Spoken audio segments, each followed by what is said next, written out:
What's going on, guys? It's Mohammed, the host of Aware Alpha. And I'd like to thank everyone for listening to this episode. And at the same time, I just want to say, like I always say, how grateful I am for everyone listening to this podcast. And one of the main things I always suggest is that please don't listen to this podcast only for entertainment purposes, even though I know I have a good voice. I always hope and my intentions are for you to also take certain things away from this and start implementing in your daily life. And as most of you guys have been listening to the podcast in the last year, I had mentioned a couple of times that I'm going to start bringing some guests onto the podcast that I believe they have, value to share with the audience. And for me, as I was starting to think about who I want to bring onto the show, I started to look at it from the aspect of individuals in my life that I have learned some things from in the last couple of years. And at the same time, I believe they have some things to share with my audience. And on today's guest, guys, I have a very special guest, I want to say, someone that's actually influenced me in a very positive manner in these last 12 to 18 months that we have met. And I believe he's going to really share some things with you guys that can only help you on your transformation to become your most aware alpha that you are working to become. So with that being said, I'd like to thank you, Nico, for jumping on here. It's a pleasure to have you on the podcast, and it's a pleasure to have you back in the country. So thank you so much for jumping on the podcast with me. Thanks for having me, brother. Thank you. Thank you. So as most of you guys are, so Nico was actually in Colombia. He was running ayahuasca ceremonies since May 2020 is when you left, right? May, June, kind of around that time you left. And yeah, he's been doing ayahuasca ceremonies, and Nico works with men on many different stages. And the way I like to say it is that I believe that he's bringing a lot of awareness on how to become your most aware masculine self in this world. A lot of us have a very wrong misconception of what it takes to be a real man in this world, and from, society, culture, environment, and everything that we're influenced with. And what I've learned from Nico myself is just the things that he shares on masculine, feminine energy, on love, and everything. It's helped me just have more understanding and more awareness. So one of the main questions I'd like to ask you and get your opinion, your thoughts on this, how do you describe to someone what masculine and feminine energy is? That's no small question. Well, it depends how deep they want to go with. I like. I like what you said there. Sorry to cut you off, Nico. So really just imagine the audience that we're working with here that are listening to the podcast that are not even familiar at all. Some of them may still think that feminine energy is something to do with gender role. So you can almost start from a basic aspect of it, explaining what the masculine feminine energy is to you, and then you can go as deep as you want. All right. So for a lot of people, they have an overlap of their concept around masculine and feminine energy, right? They believe that masculine means men and feminine means women. And it's not about that. It is true that most men have predominantly a higher percentage of masculine energy within them. Most women have predominantly feminine energy in their system. However, we all have both, right? So let's start with that, separating gender from what we're going to be talking about. The energy is independent of the gender. The masculine and the feminine, in some cultures, they see this dance or this play of energies as the yin and yang, the positive, the negative, consciousness and love. What it is just a way of referring to something that is maybe the basis of the reality that we live in, which is everything in life, whether it's animate or inanimate, human, animal, plant, mineral, for it to exist, it requires to have these two energies. If we look at it from a very scientific point of view, the atom has a nucleus, it has a center, right? That is, at least from what scientists have explored so far, it's stable, and then around it there's electrons, neutrons, protons. Anyway, there's I may be getting it wrong, but there's the ones that are spinning around it, right? Yeah. So everything in creation has a part that is solid, that is unchanging, stable, and it has a part that is in constant movement, in constant play. So the masculine is the word that has been given to that part of reality that is very still, the ground, right? Masculine, usually the highest expression of masculine energy is consciousness, like God consciousness, or is that part that is the eternal witness. It's not involved in anything, and at the same time it's involved with everything, but it's not moving, it's not changing, it's just being a witness, it's just the consciousness that realize that sees the play of life. And the feminine will be the moving part, right? Which, depending on whether there's harmony or disharmony, it will be chaos or beauty. Right? The feminine will be the play of energy that creates matter, that creates life. I find poetry or metaphors the easiest way to get a glimpse into what this is, because there's no words that can summarize it. However, you can say that the masculine is the frame, it's the structure, and the feminine is the artwork, is the art that goes within it. Say that the masculine is the sacred space, and the feminine is the magic that happens within it, right? The masculine is the witness, the feminine is the beauty. The masculine is consciousness, and the feminine is love, right? So the masculine is the energy that creates a structure, a container for the energy to dance and move within, right? So I like that. Yeah, so in a very essential way, that is, and how that applies to us is we all have the two of them in our system, right? And in a human expression, masculine energy in a healthy way looks like focus, direction, being grounded, having structure, decision. It's like the laser sharp focus is that. Can also look like safety, protection, right? Is the very structured part of us. And the feminine looks like the more of the waves of the ocean. It's like emotional sensation, expression, feelings, the emotions that experience. It is also the connection to grace, to beauty, right? How they're important in the way that we live is it comes down to every person, right? The people listening to this, you can explore to what degree you are used to, let's say, using one of these energies and abandon another. A lot of men have a tendency to be work, hustle, grind, and goal-oriented at the expense of our relationships, at the expense of our emotions, at the expense of our health, our body, right? We just blast through stuff. A lot of women have the tendency of being just consumed by their emotions, by their relationships, and forgetting their own north, their own direction, right? So I think that's when it becomes really, really practical, when I realize what have I abandoned and how can I include it back in my life again.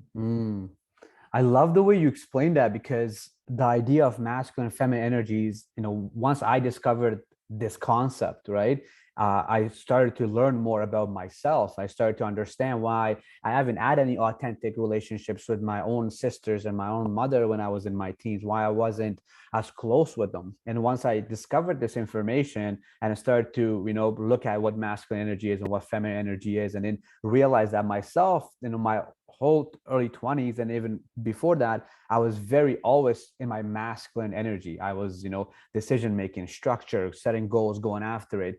But when it comes to my intimate relationships, I was very frozen. I never really had any depth in my relationships. My early 20s, it was very low surface level relationships, very casual sex. There wasn't any meaning to it. And once I started to work with these energies, and I started to look into the feminine energy, and I started to learn more about myself by, journaling and meditation and deep breathing exercises and spending time with myself, really, I discovered only more about myself, got more in touch with myself. But it's, to make it short and sweet, it only helped me become a more masculine, more aware, more compassionate, more kind man overall. So a question I would have for you is, and it's interesting, everybody that listens to this podcast has a desire to become better. Some of the individuals that listen to this podcast maybe just the laws of attraction and think positive all the time, and they have done that, and they're like, they still haven't got to where they're trying to go, whether it's having a great body, whether it's having a great relationship, whether it's making $10,000 a month.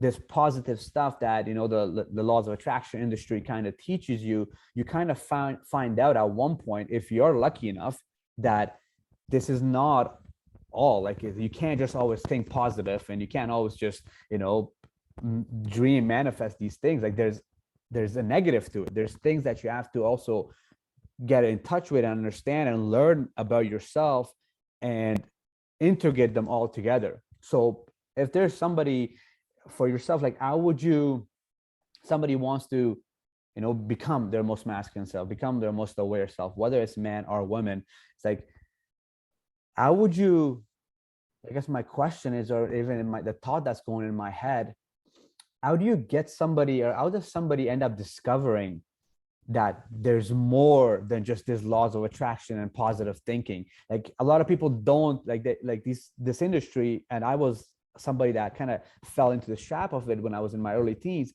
is that you can't ignore your emotions. You can't ignore the sadness. You can't ignore the things so how does someone go about discovering or learning to understand the negative aspects of themselves in a way?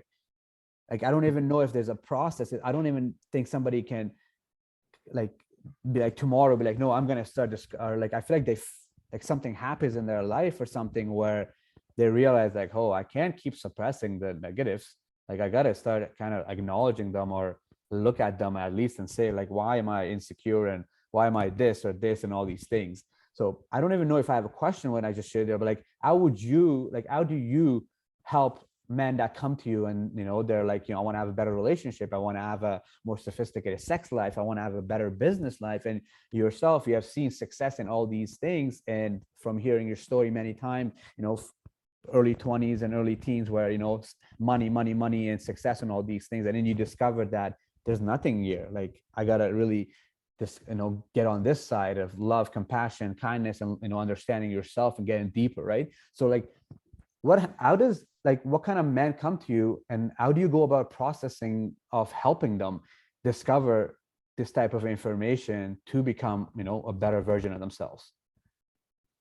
And I know I'm asking very like next level questions here, but it's almost like I'm curious myself, right? And then this is a way of giving back to the podcast community I have here, is because like I'm using my own curiosity as we were talking, right? Yeah, I think it's great. I don't think information does much for anyone. Mm-hmm. I think very little, actually. Sometimes you might give someone the first push towards the consideration that something else is possible, but very little beyond that. So yeah, I wouldn't say I'm in the business, or I find it useful to give information with the people that I work with. With that said, as you were phrasing the question, you said a word that maybe sums it up to a degree, and is how do you allow, or how do you support these people in discovering their truest, most aware self? I'm paraphrasing. Yeah. And the key is in that word, discovering, right? Which means to remove the covering of. That is the first step for people to embrace, which is that awareness is not something that we need to we don't need to create it. It's not necessarily a muscle that is trained. It's like when there's a dam of water and it's clogged, right? The water is coming and there's a dam, but it has it all clogged, right? And the rest of the forest, the rest of the mountain is going dry and the trees are dying. Water is not something like for the mountain. It's not about creating water. It's not about chasing water. It's not about manifesting water, learning how to make more water. But it's about removing what is stopping its natural course, right? Awareness is inherent to every being, but in human beings is to a point where we can reach very, very deep places. But it's not something that we are creating. Our body, our mind is a vessel in which awareness can explore and experience itself. So our journey is not learning how to be more aware, but is removing everything that is in the way of that awareness manifesting. Right? So when we look at it from this perspective, then it's easier. It's a bit easier to stop chasing, stop being so attached and clinging to positive thinking and manifestation and my habits, because we realize that there's nothing to cling to. However, there's a lot of things that I'm invited to pay attention to. To pay attention to when I feel frustrated, when I feel angry, when I feel insecure, when I feel whatever it is. Maybe it's lust and frustration because I don't have an exciting sexual life. Maybe it's a sense of scarcity and fear around finances. Maybe it's self-judgment around body image, anxiety, depression, whatever issue we struggle with as humans. That is, often people tend to see those as what is getting in my way. Like if only I didn't have anxiety, I could live a happy life. Like, yes, and for that person, anxiety is the path to a happier life. It is not. It's not an error in the system, in the game. It's like in a video game, it's the boss you gotta face first of all to become stronger, to learn something about yourself, to get a new ability, to realize that you're bigger than that. So processes and stuff, there's many. Every person, for everybody, something different works, but the essence of all these processes is very simple. It's very simple but not easy. Simple things tend to be not easy for a lot of us. And it's paying attention, right? And paying attention means that maybe I feel a tension in my heart or a rejection towards this moment. Maybe you said something I didn't like, and then there's a part of me rejecting you. Or maybe my day didn't go as planned, so I'm beating myself up for whatever happened or didn't happen. We all have our own version of this. And what we do with these emotions is we grab them and we just toss them aside. We don't want to feel them. We want to feel good. We just want to think positively. We just want to focus on what we want, because then if I think about what I don't want, then I'm going to have more of it. And it's not quite like that. The emotions they need to be acknowledged and integrated. There are parts of us that are pulling in a different direction. Right? So maybe you have a strong horse that is going in the direction of your dreams, but maybe you have 5 or 10 weaker horses pulling in other directions, right? And then you wonder, like, why do I move 2 steps forward and 1 back? Or why do I get bursts of activity, of productivity, of passion, and I feel deflated? Why? Right? For a lot of people, their journey of growth looks like acceleration and then burnout and acceleration, burnout, confusion around where am I going. And of course it's like there's some, the carriage is being pulled in so many directions. sure, you can still get somewhere if you have one horse that is pulling harder, but that horse is going to end up really exhausted, and you're going to move way slower than if you took the time to understand what is it that each horse wants, what is it that they want to do, and come to an agreement where you can honor what they need and still move towards what you know it's of highest service for you, right? So I will say this is the journey through those uncomfortable areas of ourselves. Is not rejecting any part of us and understanding that ultimately those who seek growth are doomed to never being enough, because you can always be more of whatever you want, more aware, you can be more intelligent, you can be richer, you can be more attractive to the other gender. If you want to grow, it's an endless game. Like an endless game, you can always be a bit more spiritual. So I feel that growth starts as a good motivation, and a necessary one. I'm not dismissing it, but I think true awareness requires that we give up the chase for growth, and we understand that what we are ultimately seeking is freedom. Freedom from thinking that we need to grow, or that is that we need to do. Doesn't mean that we don't do it, but it means that we're no longer in that compulsive search for more. Understand? Oh yeah, I love that. And what you just said, kind of, it's a saying. I think I heard Alan Watts or Ram Dass say, where it's like we're always like going and going and going, and like once I get this, or once I get this, or once I get this, I have arrived. And I think Ram Dass, recently I was listening to something by him, and he said that he's like, when you realize that you have already arrived, then you're not going to, like, if you can operate from the state of I've already arrived and now I'm just simply doing what my heart desires, comparing to in the sense of once I get there, I've arrived, or once I make the 10K a month, I have arrived. Once I have that girl, I have arrived. And that idea you're always, chasing. But if you can get to a position in life to where you can say, you can feel that like wherever you are right now, that's where you're supposed to be. You have already arrived. Now, from that aspect of it, look into what is it that you're looking to do, or look into where you want to contribute, and all those things in life. And then the other thing I wanted to mention, that once you said, I kind of made me also of a saying by Ram Dass. He says, I don't want to be happy, I want to be free. And it's so true. Like at the end of the day, I think happiness is, you can't always be happy, but you can be, you can get to a place, or to where you feel free, free to express all of yourself, be your true self, whoever that is.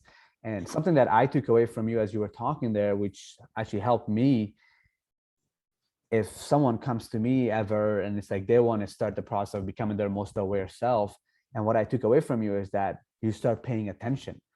And that's very profound, because as you start to pay attention, there's a lot of things that steal your attention and take away your attention. And when you're mentioning the different horses and the one horse, that's what I was thinking. It's like, even if you make the decision consciously to say that I'm going to start paying more attention to just my thoughts and my emotions, and just learn more about myself, that process is not easy. It's very simple, but not easy, because our attention is being robbed 24/7, right? 5,000 ads a day we're exposed to, and we have like 50 to 90,000 thoughts, I think Stanford University researchers say. So it's interesting, because even that's also got me thinking, the idea of that, how often am I paying attention? I do do a certain type of practice where in the last few months I have been pinpointing my emotions. So all of a sudden through the day, for example, I feel a little bit anxious, I'll sit there and I'll just be like, where am I feeling this? Oh, it's right on my stomach. Okay, well, why am I feeling, what's this emotion? Oh, is this worry, panic? Oh, it's sadness. All right. Oh, why am I feeling sad right now?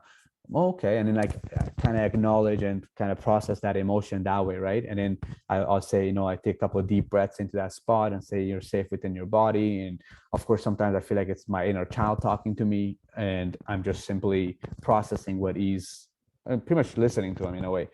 So I love that. Like you got me thinking right now as I'm sitting here. I'm like, I want to like once we're done, I'm gonna journal on the idea of paying attention because I've always like the way I describe self-awareness is that self-awareness is simply understanding yourself, knowing your flaws and your things that hold you back, things that is stopping you from going after your goals, and also your strengths and all those things.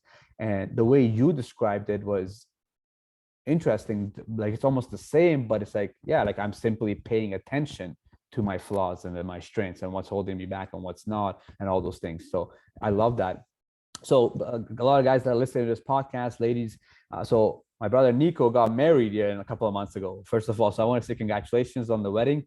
And I've always said that marriage is like one of the greatest forms of leadership, and of course a healthy marriage. There's a lot of marriages that are not healthy, and I'm curious to hear your thoughts on just what's in your opinion, like in this day and age, what do you think it takes to become a real man in this world? And I say that because I see so many men in this day and age that, from some are friends, relatives, people in my inner circle, even in the outside world, where everyone wants to be more like their strongest, bravest individual, but yet I feel like they're lost. They're lost on the aspect of what it takes to be a real man in this world. And I feel like there's a lot of misconceptions and society, culture, environment that may tell us. And for me, that's, I'm hosting a men's circle here in town where I'm at right now. And one of my messages, one of the things that I do is almost helping men to become their most strongest, bravest self. And because I know that they don't expect to hear me say, express your emotions, get into your feelings and understand that the tears and everything that come up in at times, madness, sadness, all those things, those are all lessons. And if you pay attention to those lessons, that's a pathway towards becoming a real man, a warrior in a modern day. So what does Nico think are qualities of a real man in this world, or what it takes to be a real man in this day and age? Well, I'm not a big fan of that concept of being a real man, because what's the alternative? To be an imaginary man? I do understand where you're going with it. And for me, it's a transition from being an unconscious man, a lost boy, and stepping into conscious masculinity. And that's what I refer to as manhood. I don't think there's one cookie cutter version of real masculinity, because it has a lot of different flavors that every man must find for himself. So I would say that the first thing that goes that is important in this is that if a guy is following an idea of masculinity that was given to him from outside of himself, even if he achieves it, he will have failed at being a man. Like, as long as you're playing somebody else's game, you are still following and not leading in that regard. It's okay to be inspired by other guys. It's okay to grab the teachings, the lessons, the values and virtues that we look up to from men around us, from men we follow, men whose work we read. That is fine. But ultimately, we have to be cooking our own soup, crafting our own sense of self. So, because you can see, for example, there's let's take two well-known guys. You have on one side, you have Dwayne Johnson, The Rock, right? A manly man, and it's from what is portrayed in social media. He seems caring, compassionate, a family man, right? He seems like a solid man. Yeah. On the other hand, you have someone like Russell Brand, who is maybe more flamboyant, with more feminine energy in him, but also speaking strongly for what he cares about, stand boldly about what he sees right and wrong, also having lived a very powerful journey of his own. And they're both, and the two of them are very different archetypes, let's say, different expressions. Ultimately, what makes a man is that he leads himself in the way that he feels is most authentic. And that's going to change from person to person, right? For one man, his most authentic self is very extroverted and active, and like the taking up a lot of space and being loud and laughing and just, and that for him feels the most lively thing to explore and to express.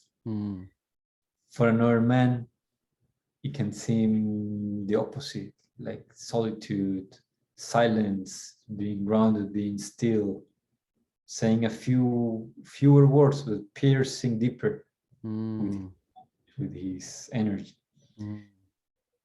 There's no right or wrong. However, it is necessary, it is fundamental that for sure we stop following whatever we've been fed through the media, or through family, through culture, because that's not only not it, but it tends to be quite toxic. Music videos, the rappers, that is not conscious masculinity. That is not the manhood we want to step into. I actually have a program with a guy that I work with in Spanish-speaking countries, and it's called the Pillars of Masculinity. The first module of that program is Masculine Detox, and we spent a whole part of the program rinsing or cleansing away whatever it is they have learned about what it means to be a man, from their family, from their girlfriends, from society, even from whatever they may have watched from us on YouTube or they have read somewhere online. So they can start with a blank slate. I'll say number one, that. Number two, the masculine thrives and is supported by responsibility.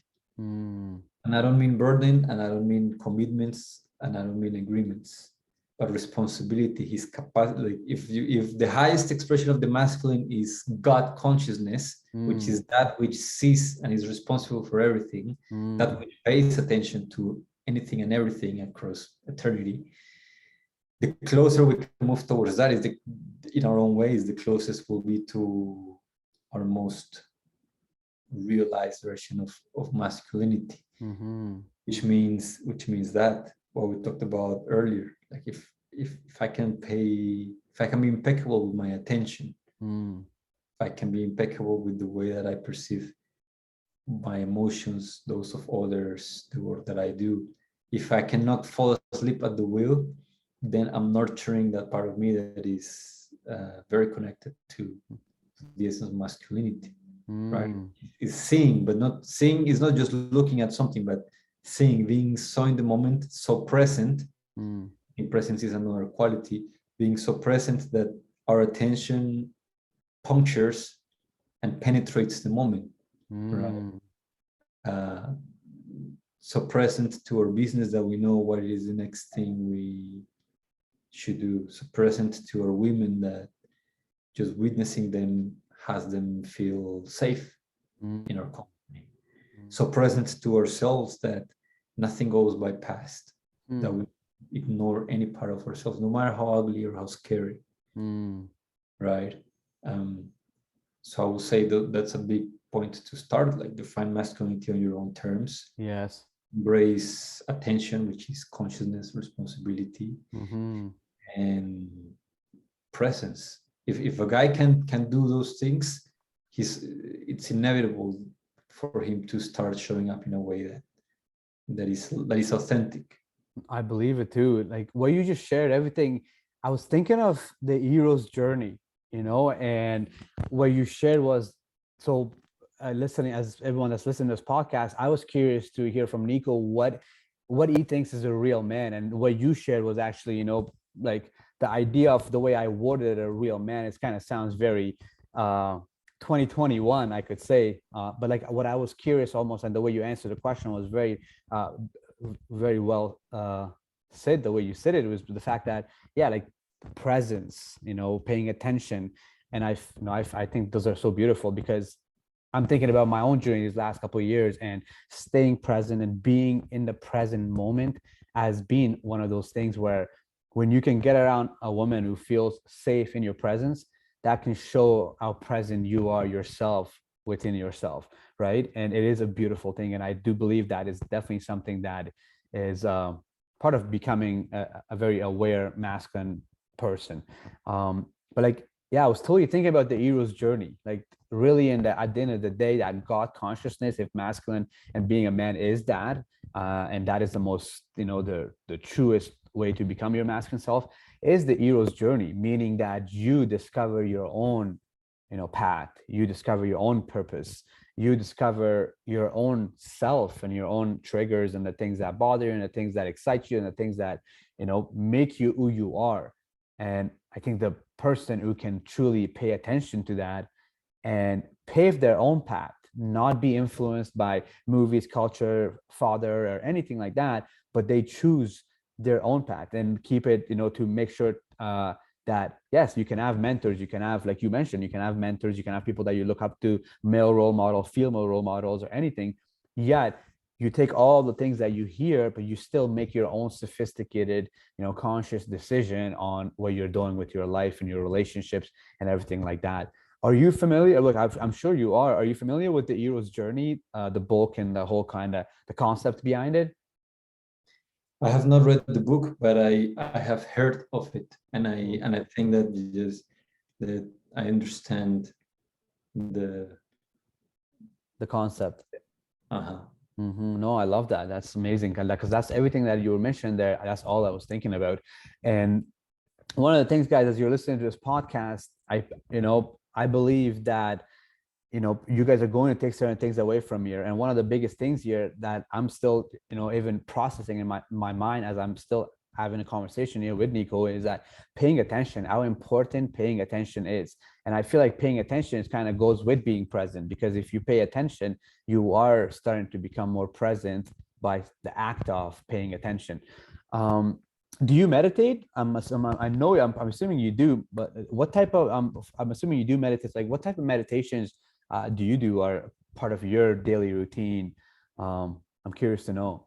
So I do a brief one in the morning. Okay. I do. It's called Shambhavi Mahamudra. I learned that from Sadhguru. Okay. That is very brief. I meditate a little bit after that. But beyond that,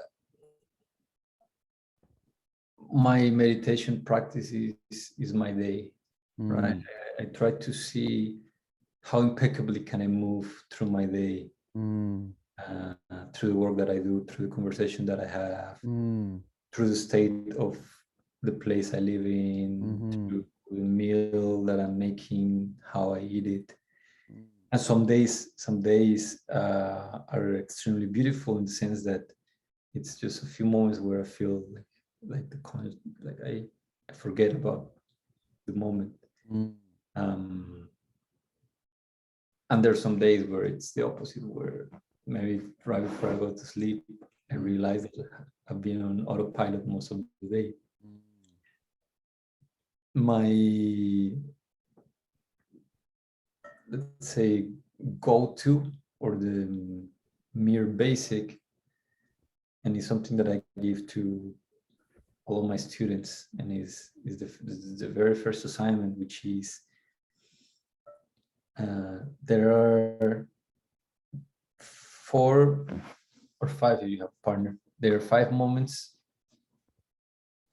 during the day where your energy is very open and very receptive, and therefore very malleable, right? If we were just a bunch of computer code, these are the moments when you opened the background. You can go and type stuff and it will edit it very quickly. Like one is right after we wake up, and another one is right before we go to sleep, right? Or that has a massive impact in ourselves. Those who have a partner during sex, right? Where our bodies, for women especially, it's opening itself up to somebody else. It can be a good space for meditation. But let's say somebody wakes up in a rush and goes to sleep too tired. At the very least,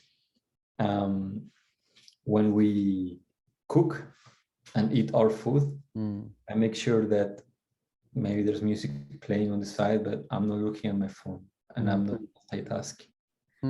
I'm cooking, it's very sacred. The energy with which we cook is what we're putting into our bodies. And if it's you're being rushed and having stuff to do, it's not a coincidence that maybe we feel the same way. So, it's very important that cooking becomes a ceremony itself, and eating as well. Most people don't. You can ask most people at the end of their day if they remember what they ate and they want, or what it tasted like, or what it looked like.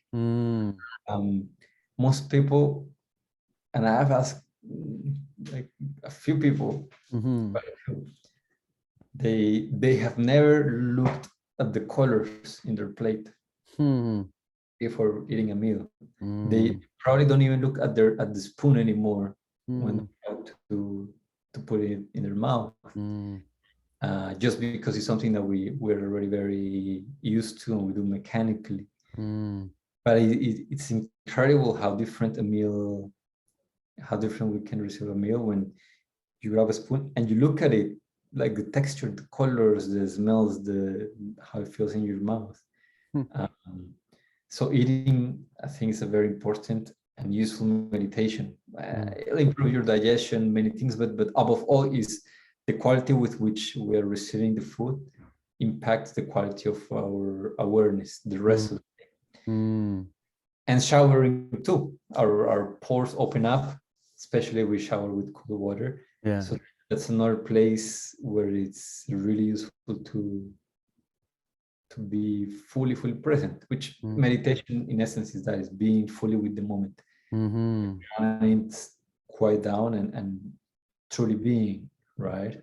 So I would say for those watching, a good place to start, because not everyone wants to or can go and sit for 2 hours and meditate. It takes developing a habit. It also takes feeling the pull towards that. But everyone showers, everyone eats at the very least. So anyways, a lot of my students are often surprised at how hard that is. They can like a week where they'll forget about it, or they're taking a shower and then they'll forget about it. It's really hard. Even just having your meals consciously, for most people, it's a big stretch. So it's a good place to start. No, and that's so amazing. Like, I love the way you just said everything, because it's been coming to my own awareness as well. And I think a long time ago, I would have, wouldn't have realized the idea of and the value of being present in the moment, like how important that truly is. And in the last couple of years, I started fasting about 3-4 years ago, and I've done like 3-day fast, 2-day, 4-day fast. And, through these practices, especially fasting, I started to realize, and I started to value my food more. And I started to be more present when I am eating. And when I am eating, I'm paying attention to how it feels, it's going through my body, how my mind is feeling. And it's such a beautiful moment.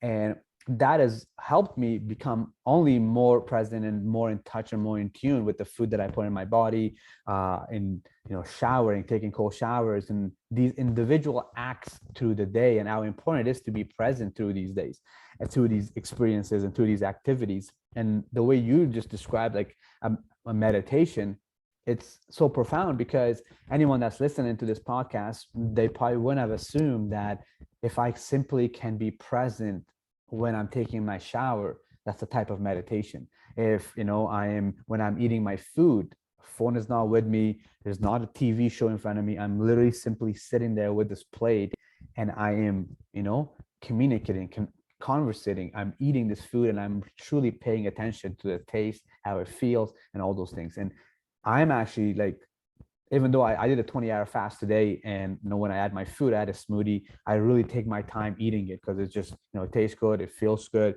and it is truly like, it helps you also be present. And it's a great way to be present by paying attention to that food you're eating. So I think that's amazing. And guys, you're listening to this podcast, and I always talk about meditations heavily, and we just literally learned some great ways to meditate. So if you're listening to this podcast, when you eat your next meal, when you take your next shower, like those are moments where for yourself too, you can say practice meditation. And meditation sounds like such an esoteric religious word, but really it's just the art of paying attention and spending time with yourself and your thoughts. So a great way to do that is to be present the next time you're having a meal, to the next time you're, taking a shower, be present in that shower and truly enjoy the experience that you're having. Like, I'm excited to release this podcast because I truly do believe certain individuals are going to take a lot of value from it. And before we finish off here, one of the things I wanted to mention here, and I want to actually ask you, I'm curious to know, because your answer to meditation was so profound to me. What do you think? Like, there's so many scientific studies these days about gratitude, right? About the magic of practicing gratitude daily. And sometimes I do almost feel like it's the same thing with positivity, but I don't, because I've been practicing gratitude for 5-6 years, and I even have a published book about it. So I do believe in the magic of gratitude. I do believe there's magic in it that can unfold in your life if you start to focus on the good things that are happening in your life. One of my last questions, I guess, is what are your thoughts on gratitude and the power of having a daily gratitude practice? Oh, I like gratitude. The power of it. Well, you said it. There's been a lot of studies. It's undeniable. Mm-hmm. Gratitude, in my experience, is the process of accepting the moment fully. Gratitude, receiving the present fully, unpacking it. Right? What is the is the only thing we can really do. There is like, what can a child give his father or mother when they give them a gift? Right? Presence. Like, there's nothing. What does the parent want from their child when they give them a gift? Mm-hmm. They want to see them smile. They want to see them like it. They want to see them play with it. Mm-hmm. That's what the father gets from that. The child cannot buy anything to their parent. They can't really do much for them, Mm-hmm. other than enjoy themselves. Mm-hmm. I think the same way when it comes to the creator, God, that energy that runs through all of life. There's nothing I can give to that energy other than my appreciation for the life that I was gifted, and the present that was me. So for me, I think the highest form of gratitude is paying attention. Like, if we're ever truly paying attention, there's 100 reasons to cry out of bliss and grace in this moment, available to each of us right now. Yeah. No matter how difficult life may be. So yeah, so I feel that for me, being grateful is no different than being present and paying attention and then accepting this moment fully, receiving the gift, however it has come, 100%, and understanding that, like, life, like, maybe I cannot see it from my mind. Maybe I have judgments about this moment, about tensions, financial, relational, sexual, emotional. But if I don't unpack the present, how can I see what's inside? And I enjoy what comes with it. So I think, I think gratitude comes when we accept this moment fully, pack it, with curiosity. Sometimes the moment, it's beautiful moments, they're easy to unpack. Okay, I feel all of it. And the challenge is when when the package looks quite ugly. You just want to dismiss it because it's not opening, it's taking, you just want to throw it in.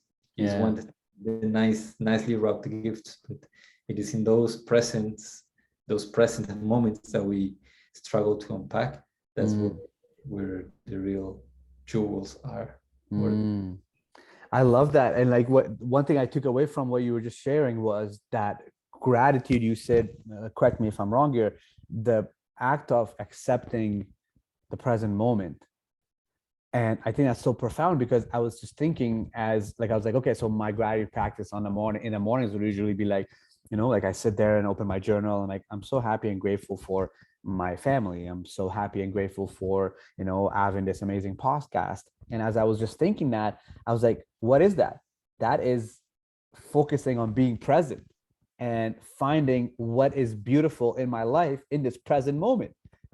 Like, that's so, I feel like I'm having my own ceremony here with you. Like you just facilitated a sit for me. Like I'm having my own realizations as we're having a conversation. And that's one of the reasons why when I started doing these interviews, I wanted to have guests on here that I feel like I can take something away from by asking these questions. And it's all like, it's like a win-win. I'm helping an audience, the audience are going to enjoy this as well, but I'm also myself learning some things from here. Like one of the biggest things I took away from this is that self-awareness, the act of really paying attention. And paying attention leads to more self-awareness in the long run, which self-awareness can sound like a funny word, but paying attention can lead to you getting to know yourself on a deeper level. And like, I'm going to start paying more attention, I feel like, which is also in return, it's just the act of being present. Like, it's just interesting. I love the way you describe certain things and the way you put these sentences together, because I had never really heard it like this. I have my own like description of self-awareness and gratitude and all these things, yet everything that you just shared with me kind of goes back into the act of being present and how valuable it is to be present. And like, even practicing gratitude, I share a lot about it and how to practice gratitude, what to do, and all the magic behind it and everything like that. But yet, really, the practice of gratitude is, to be present and then find the beautiful things that's happening in your life in that moment. And it's just, it's just so profound. So, brother, I just want you to know, please tell everyone here that's listening to the podcast how they could find you. They're curious, they want to learn more from Nico, and where would be the best places that they can find you? Let the audience know. So probably via Facebook and Instagram right now. Okay. Perfect. Nicolas Canon on Facebook at Nico Canon, and then _on Instagram. Okay. Where I share I share a lot of content almost daily. Okay. I host a variety of things throughout the year. Right now I've taken a break. However, those two, and if there's someone that is interested in doing plant medicine, ayahuasca, native shamans in Colombia, wants to do it properly, I have a YouTube channel called Ayahuasca Colombia, which they're welcome to go and check. And it's best practices, do's, don'ts, but also some spirituality mixed in there for those who are interested. Amazing. So that's pretty much it. Awesome. So you guys, I'm going to put the details for Nico's Instagram, Facebook, and also the link to his YouTube channel for the ayahuasca in Colombia in the details section, so you guys can look into it. And actually, something else I want to share before we get off this podcast is, so me, myself, I've been very interested in doing an ayahuasca ceremony. And as most of you guys that listen, I do my research very well when I look into doing ayahuasca. And prior to meeting Nico, I was looking at places to do it in Peru and Costa Rica and all these different places. And when I met Nico in person, one of the things that I'm super grateful for him is that his education and his awareness on helping me understand where is the best way to do a ayahuasca ceremony. And of course, if you're listening to this podcast, you don't know what ayahuasca is, of course, go Google it, look more deep into it, check out Nico's YouTube channel, and he describes it more. But just the personal story that I want to share. So Nico was able to really help me understand where would be the best way and best place to do an ayahuasca ceremony.